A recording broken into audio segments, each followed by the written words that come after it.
Okay. All right. So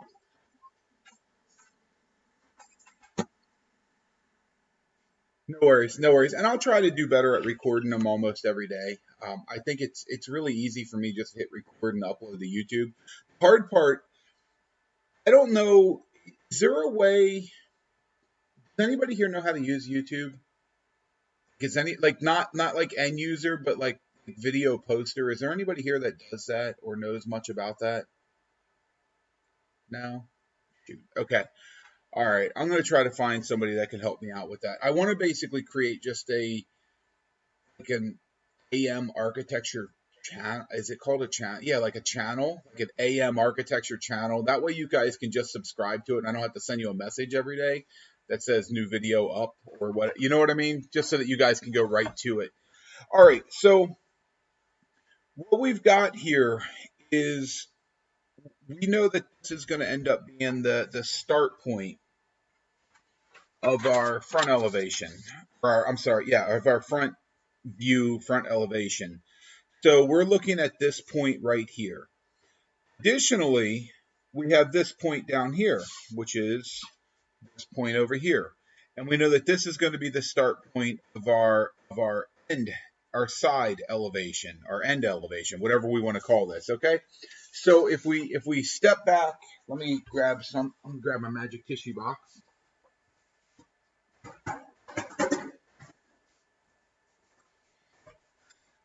So we've got, referring back to this thing all the time, we've got our top view, roll this down, we've got our front view, that corner is that corner, and then as we rotate this around, we end up with our right side. This corner ends up being this corner. So as you guys start to think about your chipboard vocab, this becomes the front. And so if you guys remember back, I had slated that my front view was going to be 6 inches tall, right? So my front view is going to be exactly 6 inches tall. Now, one of the things that we got to be cautious of is that we're splitting every single dimension in half. So if I have 6, I'm dividing that by 2. My view up here is going to be 3 inches tall. So what I'm going to do is I'm going to start generating I'm going to call them my sub bounding boxes. I'm going to create my little bounding box for my front view. I'm going to create my little bounding box for my side view. And then I'm going to pretty much just let you guys get to it. So one of the things, I know this view is going to be 10 inches wide, which we're cutting that in half. It's going to be 5. I really don't have to measure it. What I can do is I can just take my pencil from up here. Again, slide the tool into the pencil tip. And then what I can do is I can just draw a light guideline. And I know I drew that really, really light, but I drew a super fine line right here. That ends up being part of my bounding box. So now I've got lower left corner. I've got the lower right corner. The only thing I haven't figured out yet is where the top of this bounding box is going to be for this little shape. So I'm just going to send my ruler up against this. I'm going to put my 0, and I'm using 3 tools, right? So I got my parallel edge. I've got my triangle into my parallel edge. I've got my ruler into my triangle. And what I'm doing is I'm lining up a 0. I'm going to put a mark up here at this 3-inch mark. I got that 3-inch again because I know my view is 6 inches tall. I'm dividing 6 inches by 2. And right there is my little mark. And so what I'm going to do now is I'm going to go ahead and just drag my, again, you guys are going to do this super, super light. I'm doing it a lot darker. I repeat that all the time, but I don't want you guys to draw like really dark guidelines. So this is my bounding box for my front view. So if you guys can all see that, it goes right around here is my bounding box. What that tells me is that my front view will never leave this box. My front view will be always stuck to this box. So let's just real quickly draw in a couple little things. I'm going to draw in my nice thick piece on this. Okay, so I drew in a nice little base. Let's just pretend I had this thing. What do I want to do here? Let's just say I had a box right in this area.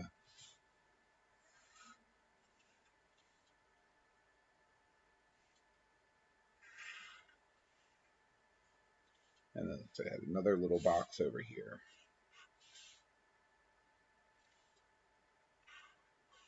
And all the rest of them are behind this. So let's just pretend together that this is my front view.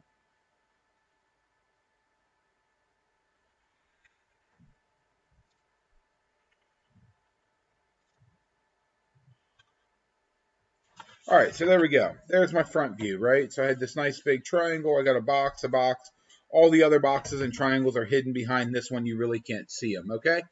So in this case, you guys will have a really light line here and here. I'm going to go ahead and lighten mine up best I can. And that'll allow that to be lighter, okay? So this should start looking like a front view of my drawing. And now I've got this corner over here. And so I've got a couple things that are happening. One, I already know how tall this bounding box is going to be because it's going to be the same height as this because an object doesn't ever get taller just because you change the view. Okay, so this view was 3 inches. This view must be 3 inches. Now, the only thing that I don't have is I don't have a width. What we know is that the width of this is still 10 inches. So we're just going to cut that 10 inches in half. We're going to measure over 5 inches. So again, I'm just going to take my ruler, line it up on, I'm going to put it on the 10-inch mark over here, and I'm going to draw a little mark at the 5-inch mark. Again, I'm drawing a width of 5 inches. It doesn't matter where I measure. I could put it on 5, put a mark at 0. I could put it on 6, put a mark at 1. As long as I'm creating 5 inches, it doesn't matter. And then I'm going to go ahead and draw in this bounding box. And again, I'm drawing it super dark. You guys are going to draw it light. This area right here becomes my side view. Okay, I'm not going to draw a side view. I just want to draw the front. This is the side. And once you have your top view, your front view, your side view, what I want you guys to do, this is kind of your next step for this, would be to go in here after it's all done and get rid of any trash that may exist, okay? You're going to get rid of the X. You're going to get rid of the remaining bounding box that's up top. Mine's not erasing really well because, again, I drew mine dark. You guys are going to get rid of all these lines in between your views. You're going to lighten everything up. You're going to get rid of all these. Get rid of all these.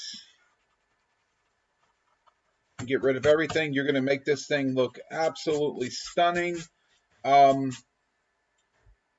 use my hand right here because I don't have my drafting brush. If you guys have a Swifter sweeper, if you guys know what I'm talking about, you know those little dusting things, you can use that to brush off your drawing. I can't see who raised their hand. I think somebody raised their hand. Go ahead and just yell out your question.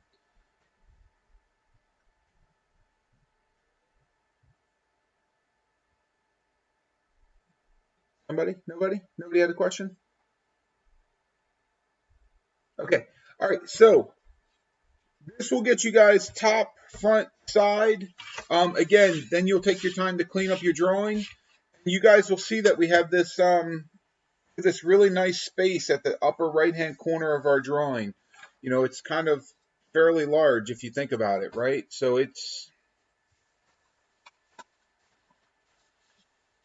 like that much paper, right? So what we're going to end up doing up in this section of the paper, once you guys are done your top, your front, your side, we're actually going to allocate this section here for our axon. We're going to do our nice little axon drawing of our chipboard vocab. What I am going to do a little bit different is normally I would have you guys draw it directly on the paper. But for fear of what always happens, These are a nightmare to draw because you have a lot of, think about all the things, right? You've got like all these walls, you've got all these boxes. There's a lot of information that's going to get drawn on this axon. So what we're going to actually do is we're going to draw this on a separate sheet of paper, and then we're gonna basically paste it. We're going to tape it on here when we're all done.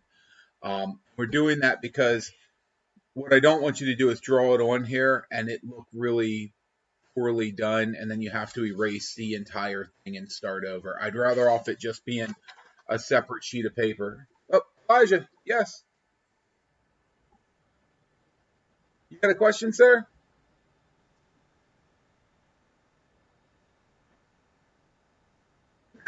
No worries. Did you have a question or are you good?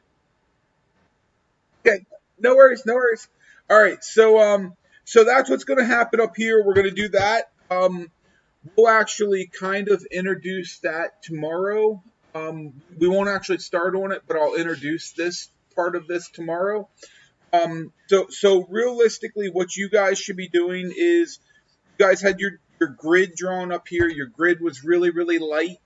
You should then go back in and add in all of your lines. So you're going to have, I think it was 5 lines. You're going to have those really dark.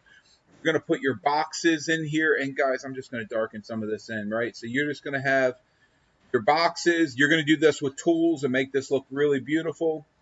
Mine, I don't really care about. In fact, I don't care about it so much. I'm going to use a marker.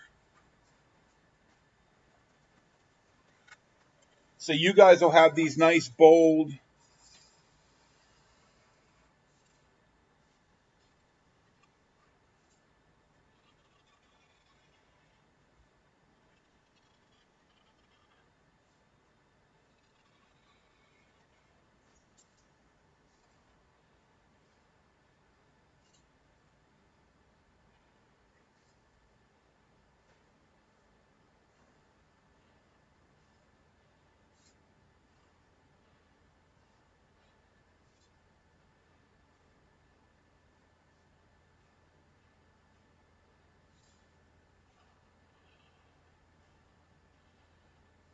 I think I got all the items right. So 5 lines, 4 1 inch by 1 inch squares, 2 1/2 inch by 1/2 inch squares, and 1 2 inch by 1 inch rectangle, right? So your top view is going to look something like that, okay?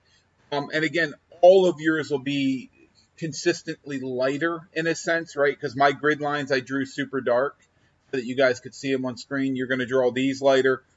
These don't have to be quite as bold and black. I'm looking at it on screen and I can see that they're really, really super bold.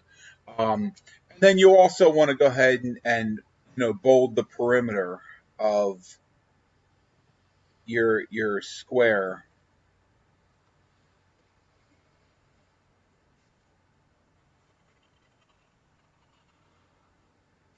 There we go. So that'll be sort of your front, your top view.